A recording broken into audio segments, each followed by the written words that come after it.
sha wewe ibyo ni bicuri mu bubiretse hanyuma ariko ububirigi bwo nureba neza urabona ko ariko bwiteguye buriya ntago bari abatipe barahagarika igitaramo aho yabene igitaramo batangaje ko bagihagaritse noneho batinyemo ariko nuko umuyobozi wa polisi yari yababwiye ati nimutagihagarika nonge nawe nge namwe tuzabonana yego abatumva igitaramo bwabo bagihagaritse ariko nanone hano hari inkuru yanditswe na Ale Majesté Barenga Barenga naramubuze sinzi aho yagiye okay Majesté Barenga rero ngira ngo yaba ari muri ibyo bihugu n'ubundi ariko yandikira BBC gahuza ati mu gihe inama mpuzamakungu y'abahinga kuri genocide yabaye mu Rwanda ariko bavuga genocide yakorewe abatutsi nyakubahwa Barenga ati byari bimenyerewe kibera mu ngore y'inama nshinga amateka y'ububirigi buri mwaka mbere y'icunamo iyo nama nshinga amateka y'ububirigi yarayihagaritse ku munota wa nyuma iyo nama yaritegekanijwe ibera muri iyo ngoro kuri uyu wa kane 27 ukwezi kwa gatatu 2025 ibi bikaba byateye ishavu amashyirahamwe y'abacika cumu ba genocide yabaye mu Rwanda genocide yakorewe abatutsi nyabo no gacwawe bavuga ko ari ugukora mu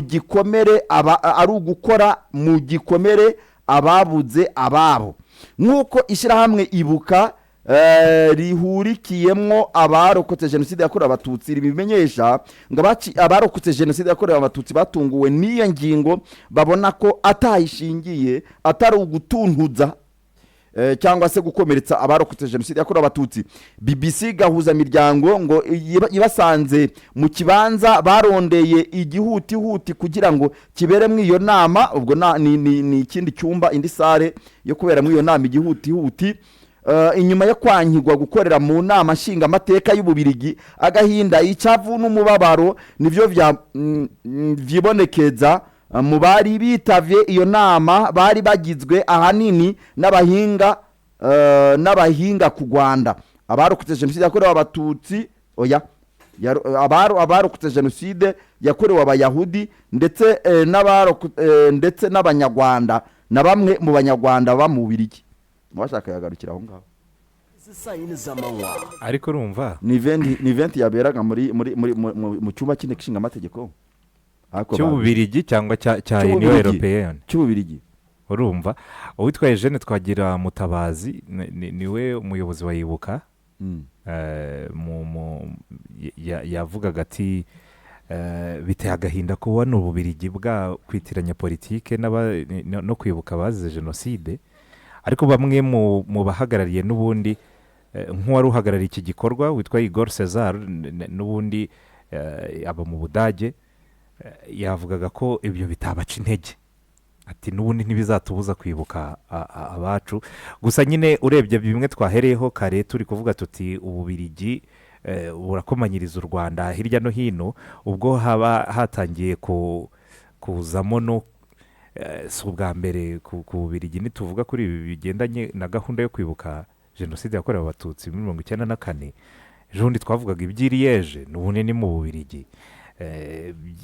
isubikwa ryo kwibuka hanyuma tukaba tubonye naho inama yagombaga gutegura ibikorwa byo kwibuka nayo aho ibera urumva ko bavuze bati ntibiri buze kuhabera no kwiyororutswa kwinshi ngo ni ibyemezo n'ubundi byafashwe hatagendewe kuri politike ariko iyo birebye neza ubona ntabwo coincidence si wowe ujya umbwira ngo ntabwo ibaho muri politike muri politike ntibizera ngo kwari ukugira ngo abanyarwanda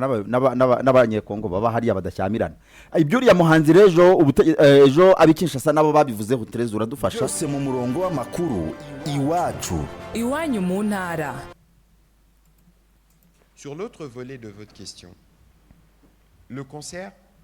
il doit se tenir. C'est un concert de solidarité et je ne pense pas que les autorités françaises peuvent s'opposer à la tenue d'un concert de ce genre. ati rero ku yindi sango y'ibibazo mwari mumbajije konseri yiswe solidarité ati ni konseri igomba kubaho ni konseri igomba kubaho ati sintekereza ko ubuyobozi bw'Ubufaransa ubutegetsi bw'Ubufaransa bwakwiyopoza cyangwa se bwakomanyiriza iyo konseri. Et donc je sais qu'il y a au moment où nous parlons, des discussions à la fois avec les organisateurs, notre ambassadeur et les autorités françaises, parce que justement, il y a une très mauvaise intention qui vient de l'autre côté, à l'idée de saboter ou de penser que son concert peut poser un problème de sécurité, parce que la sécurité doit être assurée par la République française.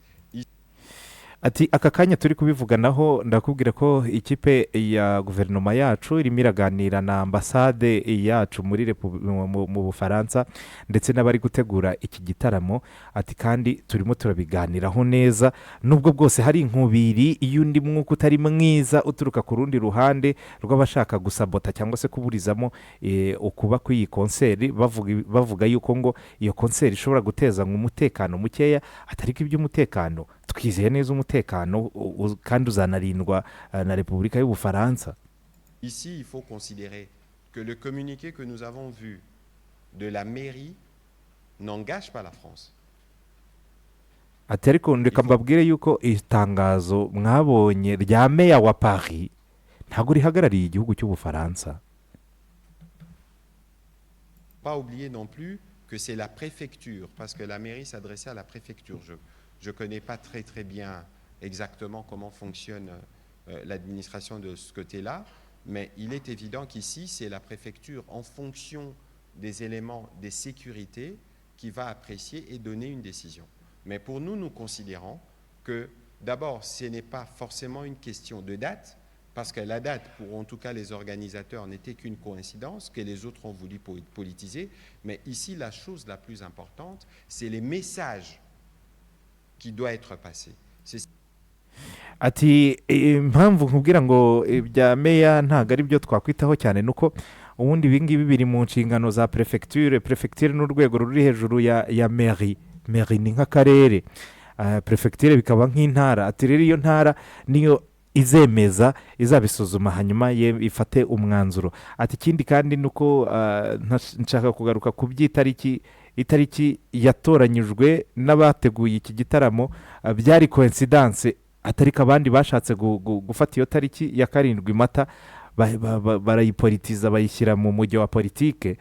kugira ngo bagaragaze ubutumwa runaka. Atari ko natwe icyo dushaka no kureba tutitaye ku by'amatariki ubutumwa tuzatangiramo, ubutumwa bugomba gutambukira muri iyi konseri ni ubuhe. Ces messages de mobilisation, d'unité, de voir nos stars rassemblées pour une cause qui nous réunit tous. J'ai lisé encore hier le communiqué du FONAREF qui appuie le projet. C'était un super moment parce que nous pensons que les leviers culturels est un levier important. Ce serait un super moment pour le Congolais de pouvoir se retrouver. Alors, pour ce qui concerne les détails, ati twebwe ubutumwa tugomba gutangiramo ni ubutumwa bwo kwishyira hamwe, ni ubutumwa bwo gufashanya. Ati kandi ni umunsi izaba ari occasion nziza cyangwa se umwanya mwiza wo guhuza abasitari bacu bahuriye mu mujyo umwe wo gutanga ubufasha. Ati kandi uko bigaragara ikindi kigo yavuze cyari kiri muri preparation z'iyi konseri nacyo kigaragaza neza yuko ibyitwa levi culturel ni ukuvuga kongera nihuza muco cyangwa se bimeze nk'iserukira muco. Ati ni ikintu cy'ingenzi nacyo cyongera guhuza abakongomani mu Bufaransa.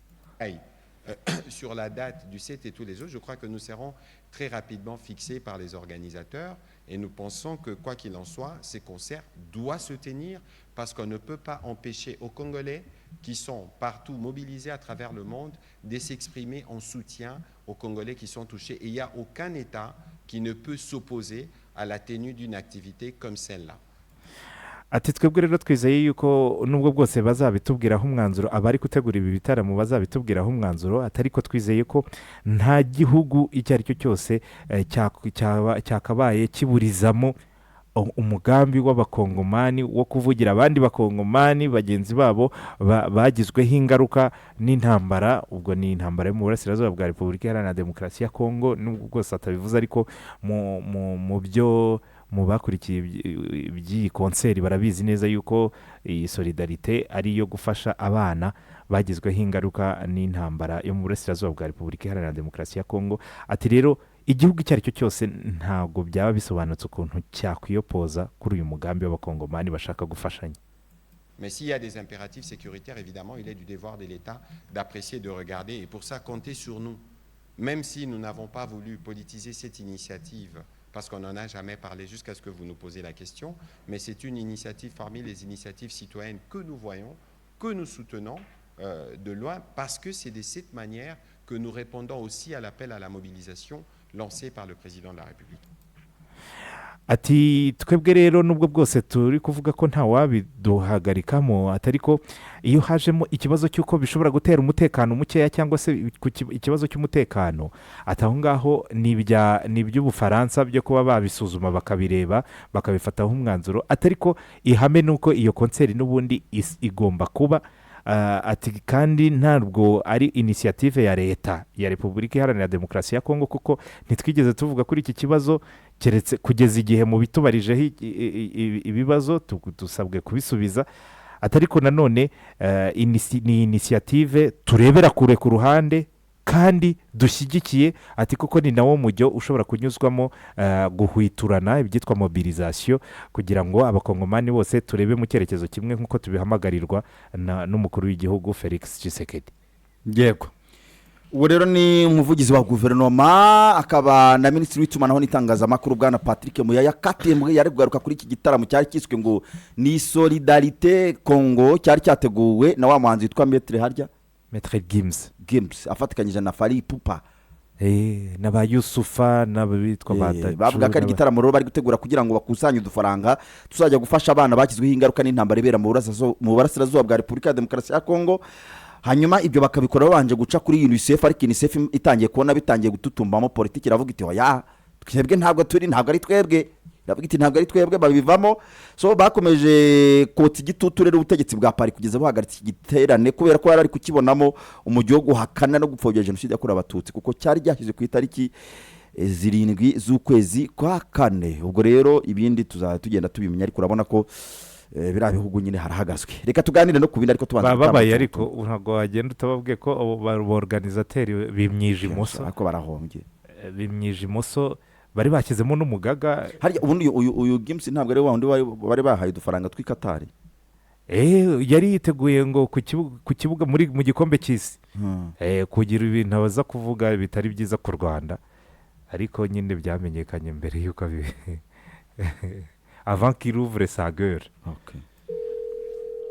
Gabi nakuvumburiye salo nziza hano mu mujyi kuri inzara neza shawo.